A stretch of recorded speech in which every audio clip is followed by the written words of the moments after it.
Hello, everyone, and welcome to this segment of Hidden Gems. I'm Richard Murray, and I am joined today by Warner Telecomm's Executive Vice President, Tim Joos. Today, we're going to talk about how Warner Telecom not only allows our partners to get paid for their services, but actually organizes and helps you sell more of the services that you sell every day. So welcome in. Let's discover together why Warner Telecom is a Telarus hidden gem. Tim, thank you for joining us today, and welcome to this segment of Hidden Gems. Appreciate the opportunity to talk with you, Richard, about our service and how your partners can benefit from the portfolio that we have. Outstanding. Well, let's start just a little bit about the company. First of all, how long have you been part of the Telarus portfolio? Yeah, so we've been on about 5 years now. So a lot of working with your team and your managers to help them understand our product and our services, and we've had some great wins in the time as well. Yeah, so we've got some experience together, and some momentum that has been coming the last couple of years. But I would still consider you guys kind of a hidden gem within the portfolio, as a lot of our partners don't really know who you are yet. So I'm really excited to be able to introduce them to you, first of all, and then to the company at a greater scale. Let's talk about the company first. How long have you guys been around? How long have you been in this space? Yeah, so the company's been around since 1995. We help clients to connect, optimize, and manage their telecommunication services, landline, mobile, cloud, and software. Personally, I've been with the firm since 2002. So, going on 18 plus years now of working with the company and working with our partners. We're a 100% channel-driven organization from day one, and that's where we plan to be. And we put all our resources into helping our partners, deliver great solutions to their clients. Excellent. Now, from a category standpoint, I know you guys would generally be considered a TEM provider, but you smile when I say that. Why is that? Yeah, there's functions of our service that are TEM. It's like Ford. Do they sell tires? Yes, but are they tire salesmen? No. No, the tires are only a part of the solution. We're building the engine. We're building the mechanism to help these clients transform their services to the next generation of services and putting the right automations and cost controls on those networks. So yeah, there is a TEM portion to what we do, but it's a lot more from the management and the understanding side and the implementation side as well. So let's go a little bit deeper into there. There are these other areas that you perform. Let's talk about some of those. What is deeper than just a TEM service? Yeah, so we have project managers, which will support the client for disconnects, moves, adds, changes. A lot of quote unquote TEMs will just give the client data, and they have to go out there and implement change themselves. And frankly, if the client could do that themselves, they probably wouldn't need us. So they need a piece of software that helps them manage it, but they also need resources and a professional team to come in to guide them and make informed recommendations. And whatever recommendation the client decides on, our team will go out there and implement those recommendations for them. So you mentioned your software. What are some of the unique aspects of your software and what you guys do that maybe some of the others don't? Yeah, so we do. We have 80 different connectors into diverse databases, quote unquote. Like ServiceNow, Salesforce, Oracle. Different databases like that. Where with a simple username and password, we can plug into those data sources and then use those as another way to ingest data into our system. We're looking for at least 7 or 8 pieces of data on every service that's validated as to be valid. And by doing that and using that data to ingest, that makes our process go that much quicker to drive optimized savings for the customer. So in this world, data is absolutely the key. And I know, when I've been doing this a long time. Data is gold, for sure. But in the old days, it was all, spreadsheet, or you might get a bill that you'd have to hand enter. What are the different ways that customers and our partners can get data to you guys, and how do you, you use the word ingest. How do you guys ingest data? It depends on the client engagement, but we can do those direct connectors. We have ETLs, APIs, SFTP folders where we can ingest the data from the clients depending on what that data is. Same thing from the carriers. And then something else that's unique about our service is that we can push data to clients. So we can push out their payment files or their network architecture or other design needs that they have. So it's automatically updated. So we're not dealing with, oh, this is a version from 2 weeks ago or last night. This is current, this is live. This is the organic database that we're working on to connect and optimize their spend and their services. And I know you when you and I have talked in the past, you really emphasize automation. And I know, you've got all these different ways to ingest data. But talk to me just a little bit about how Warner continues to evolve around the processes that you guys build to get better and faster. Yeah, we go by the rule of two. Like every job has to have a check and balance on the positive side and negative side. Did this data come in? Is this data in duplicate? Is this invoice being processed appropriately? Was it paid on time? When was it paid? Are these charges accurate? Are these services being used appropriately? So we can tie into utilization reports on the Cisco side to validate, what routers are being used, what data is being used across those circuits. So maybe they have two circuits at a location and one's a T1 that has no utilization, but then they have a 100 meg Ethernet connection. We're going to be able to tell them pretty quick that, hey, the 100 megs in use, it's you're using about 75% of it, but the T1's not. And they're saying, oh, the T1 should have been canceled 2 years ago when we upgraded the Ethernet. So that's the type of information we're coming. We're not just coming back and saying, hey, cancel this. We're saying, hey, this needs to be decommissioned from the network because of X, X, and X. And that's where I think the power of information really applies to our platform. Very, very interesting. I think as an extension, I hear you saying we can really make a customer more efficient. You can automate a lot of their processes. But in our discussions, it's always also been interesting to me that you guys have continued to evolve your internal processes and just getting better, which then allows you to do more for the customer. And so I think it's really unique. You guys move and change every day. So let me come back to, I know you're more than just a TIM, but TIM is the core process. Part of what you have, what you're striving to do is help the customer not just be more efficient, as we discussed, but also save money. How do you guys do that? And do you have any kind of guidelines that you try to achieve in savings? Yeah, so from the optimization side, we're going through a 33-step check and balance process to validate the service. Through that, we're comparing at least 7 or 8 different pieces of information on each service. Is this in use? Is it an active location? Is it where it needs to be? From there, we average anywhere between 18 and 22% savings for our customers. To drive cost efficiencies across the network. And then we back that up. We offer a 150% savings guarantee. So if our fees are X, we're guaranteeing X times 1.5 in return. And if we don't deliver that, we're providing a refund. And like we talked about, the company's been around since 95. I've been here since 2002. And we've never been lower than 18% in that time frame. Yeah, I mean, that's really getting behind it, right? So, I mean, 150% return guarantee. How do you get to that? You mentioned some of it, but I mean, how can you guys be so confident to be able to achieve that? Well, we're betting that the carriers are dysfunctional. So all of these carriers are out there, or they're having account manager changes, process changes, billing platform changes. They're not processing the things that they need to. So that's a small bet.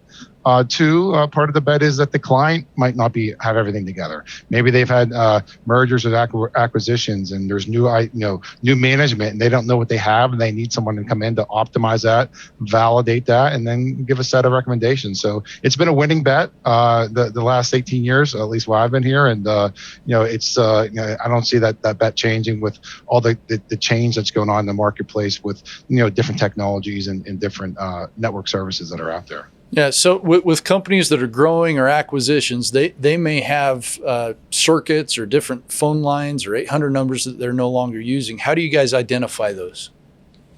Yeah, so we go through a process. One of the things, it's a more of a mundane task, but we'll call every phone number to see where it rings and who picks up. We're looking at utilization reports where are available on both the voice and data side. We're looking at the client's active location list. So maybe they acquired 30 locations, but they're only keeping 20. We want to make sure those 20 are out there. One of the things where I get excited and the team gets excited is where we find retroactive savings. And we had a client where they were being billed taxes and surcharges in air from their carrier, and we were able to get them a refund of $800,000 on their bill. So they paid that money out. They thought that money was out of their bottom line. Now we were able to pull that money back in and then reduce the cost moving forward. Great. This is actually probably a really good time to get back to what I said at the very beginning, because there might be some of our partners that are hearing, okay, they can optimize and make sure all the circuits are being used. Well, I might being paid on that circuit that Warner's going to tell them to turn off and to take down. So when you identify that, how do you work with partners to help them use that revenue maybe in other ways? Yeah, so I mean, the crust of our service is to make sure that the services that are billing are being used and that they're billing accurately. So that can work both ways. Sometimes, carriers aren't billing for circuits that they should be, depending when they're turned up. So we're making sure that they're billing right. And as a partner, when you're selling the carrier services, you want to be in a position when that comes out of renewal in a couple of years that, hey, Mr. Customer, we did you right. We drove savings. We put you where we need to be. So that's where we're making sure that everything that's billing per the contract is in use and active on the client's network. Let's say one of our partners has sold them just a couple of things. Let's say they've sold them some internet circuits, but maybe don't have all the rest of the business that you guys get. Maybe, right, the customer decides to give you not just the network, but they load all of their UC spend and maybe their cellular spend into there. How do you guys then work with the partner to help identify where some opportunity might be? Yeah, so as new opportunity comes up where the partner is not, working already, we come back to the partner and said, hey, the customer just came back and said they need a 10-site MPLS network or an SD-WAN network. We come to the partner, and then that's where they work with your team to come up with quotes. And then the partner at that point can use our tool to deliver the messaging of, what their options are from a carrier service perspective. Yeah, I love the tools that you guys have, the market analysis that you can do to help our partners identify areas of business that they may not be currently participating in. I think it's a really, really good value add and a big reason why, you guys are a hidden gem in the portfolio.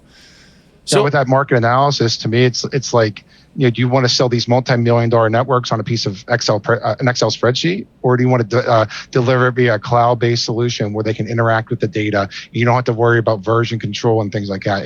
It's a mindset, even though it's a small thing how you deliver the quote. But to me, how you deliver that data is a big way to set the right precedent to win the deal at the end of the day. Yeah, you guys can help our partners be stronger. I think we've seen that as we've grown. You said you've been in the portfolio for 5 years, and so you've got good experience in working with our partners and kind of walking hand in hand in some of these customers.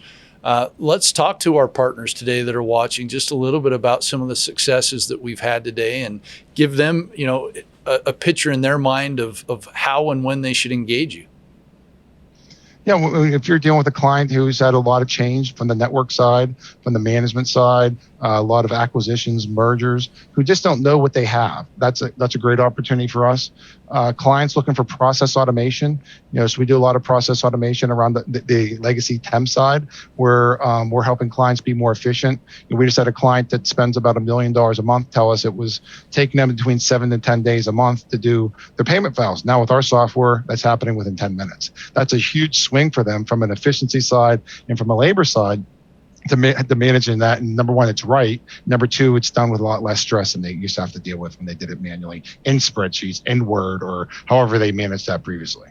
And obviously, we would never talk about names of customers or partners, but can you give us an example of one of our more recent wins together that you would hope we could replicate over and over with our partners? Yeah, we had a multi-million-dollar a month customer that we signed through the Telarus channel that, they have global services. They needed currency conversions. They needed language conversions back and forth based upon the style of invoice.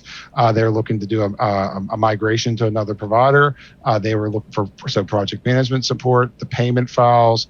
The invoice automation was a big part to why we won that business. And, it's been a great relationship, and we're driving savings. I believe we've already hit our savings number for them in a 4-month period. So it's, we're pretty close. If it's not, it's going to be very, very soon. So a lot of savings in a short period of time that'll justify the service and then start providing further value and further savings in process automations. Excellent. Now, you mentioned it was a global size customer, big deal. I don't want our partners to walk away without a sense of what size of customer makes sense to bring to you and think, oh, it's only global. So where would you say is kind of the beginning phase of when they should think about engaging you? Yeah, our process it's all database. So it doesn't matter if the customer spends $5,000 a month or if the customer spends $6 million a month. And that's basically our range right now. It's a pretty big range. And we can support that customer. Obviously, the bigger customers are more unique and the unique needs and wants, and then the mid-sized customers are a little different. But we have no minimum, no maximum. It's just all about how we can provide value and how we can help that customer, drive cost savings and automations. Right, because you're automated and you guys have the right processes, you can handle a small customer. So that's great. Now, there are a lot of TEMs out there that will say, "Oh, we only do $500,000 and above," or whatever it is. We'd have no minimum, no maximum. Great. Now, we've kind of not talked about one of the big questions any partner will ask us is, how does compensation work for a product offering like yours? Yeah, so we provide a residual-based compensation for the services that the client signs up for. So in my opinion, it's a very aggressive commission percent that we pay. Again, we're channel-driven, so we don't have 35 internal salespeople working this. We have a 3-person sales team. Dwayne Chandler, who supports Telarus on the east, Steve Kratanik, who supports him on the west, and then I work with both of them to deliver our services to your partners. So to me, it's a very aggressive platform that we also do different spiffs and things like that based upon opportunities that are out there as well. Excellent. One last question that just came to me that we haven't talked about is every customer the same in terms of the service that you offer to them, or do you have different levels that they can access based on their needs and maybe their budget for it? Yeah, so we have a full white glove solution which covers everything across the landline, mobile, cloud, and software. But if we have 100 customers, there's 100 different engagements. It's all about that customer, the services that we're starting with, and the services that they need. So some customers might say, "I only need project management." Other ones might say, "I just need the TEM side." So we work with them to understand their needs and put together a statement of work that fits those needs based upon our portfolio. Excellent. Well, hopefully our partners here customized when you need it, but cookie cutter and available for any customer of any size. That's great. Well, Tim, look, I think it's been a really good discussion. We've identified some unique things that you guys do that no one else does, ways that our partners can use you to increase their ability to service a customer, but also maybe identify other areas of spend. Are there any other reasons that maybe we haven't talked about today that would, in your mind, qualify you as kind of the hidden gem in Telarus's portfolio?